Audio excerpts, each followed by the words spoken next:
प्रजापति दक्ष ने एक भव्य यज्ञ का आयोजन किया। चारों ओर वेद मंत्रों की गूंज थी। देवता और आर्षि बैठे थे, परंतु इस यज्ञ में भगवान शिव को आमंत्रित नहीं किया गया। दक्ष के हृदय में अहंकार और तिरस्कार भरा हुआ था। दूसरी ओर कैलाश पर सती अपने पति भगवान शिव की आराधना में लीन थी। उनका मन अपने मायके जाने को बेचैन था। उन्होंने शिव से कहा, स्वामी, मैं पिता के घर जा रही हूँ।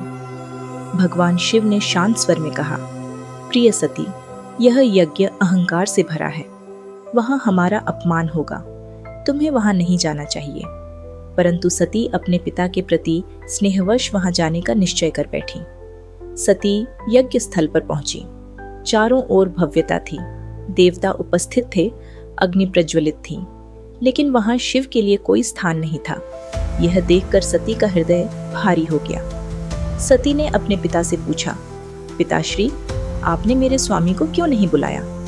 दक्ष ने कठोर स्वर में कहा, शिव, तुम्हारे पति हो सकते हैं, पर वे मेरे समधी बनने योग्य नहीं। ये शब्द सती के हृदय में शूल बनकर चुभे। सती ने दृढ़ स्वर में कहा, मैं उस शरीर को और नहीं रख सकती जो मेरे स्वामी का अपमान सहन कर रहा है। और तुरंत ही योगाग्नि प्रज्वलित कर अपने प्राण त्याग दिए। पूरा यज्ञ स्थल शोक और भय से भर गया।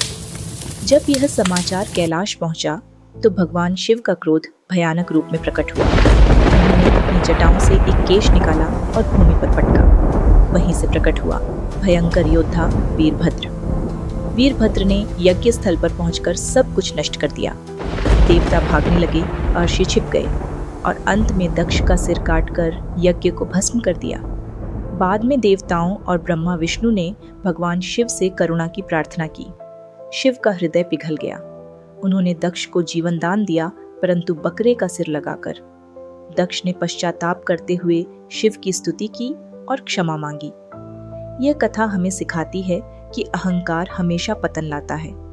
भगवान शिव का अपमान स्वयं ब्रह्मांड का अपमान है और सच्चा प्रेम और भक्ति मर्यादा की रक्षा के लिए सब कुछ त्याग सकती है।